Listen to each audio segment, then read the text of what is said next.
Ever felt that pressure? Like you're asked to speak, maybe on the spot, and your mind just goes blank. Oh, absolutely. Or you know you have good ideas, but getting them out clearly under a time limit, that's tough. Exactly.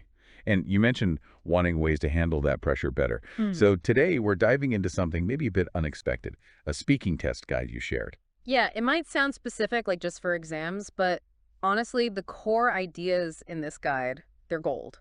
It's basically a blueprint for speaking clearly and concisely when the clock's ticking. Totally agree. So our mission today, unpack how this guide tackles the long-term part of a speaking test. We'll look at prep, timing, structure, basically turning this potentially scary thing into something you can manage. Whether it's for a test or, yeah, your next big meeting. Okay, so let's get into it. The basic challenge, this long term, it sounds simple. You get a task card. Right, with a topic and usually 3 bullet points to guide you. But here's the kicker. You get precisely 1 minute, just 60 seconds, to prep and make notes before you have to speak. Uh-huh. Talk about thinking on your feet. And that minute leads right into a very specific speaking time. Yeah, tell us about that timing. It's critical, right? It really is. The guide is super clear. You need to speak for between 1 minute 40 seconds and 2 minutes flat. Not under 1.40. Well, if you finish before 1.30, the guide says the examiner might ask a follow-up question or nudge you along, but it's not guaranteed. And over 2 minutes. Nope.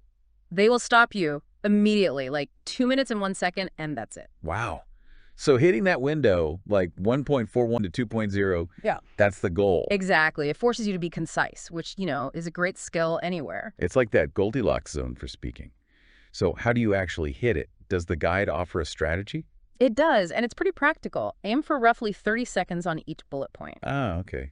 So if there are 3 points, that gets you to about a minute and a half right there. Yeah, it gives you a simple internal clock.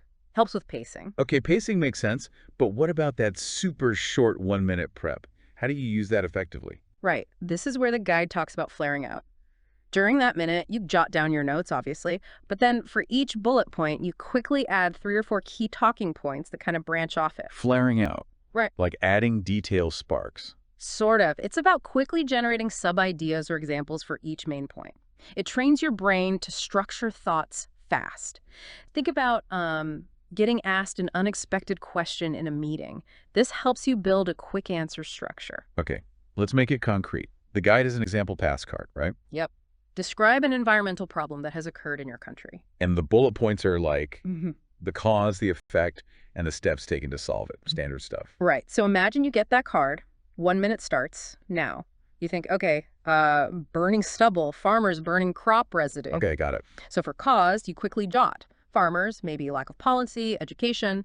For effect, air pollution, breathing issues, can't see. For steps taken, new laws, masks, vehicle control. Ah, I see. You're just creating quick trigger words or short phrases. Exactly. Those flared out points become your speaking cues. It turns that blank paper into a mini map for your talk in under 60 seconds. That's actually really smart. It makes the bullet points work for you. So what kind of topics usually come up? The guide mentions common ones like technology, personal experiences, trips, culture, things most people can talk about. Pretty relatable stuff. Yeah, but it also flags some topics test takers apparently find more difficult. Things like fine art, a gift, or an animal. Why are those harder? Less concrete. Partly, yeah. But the guide hints the real issue isn't knowing about fine art, it's about having a structure ready even for abstract topics. It says people often over-prepare facts and under-prepare how they'll actually talk about it.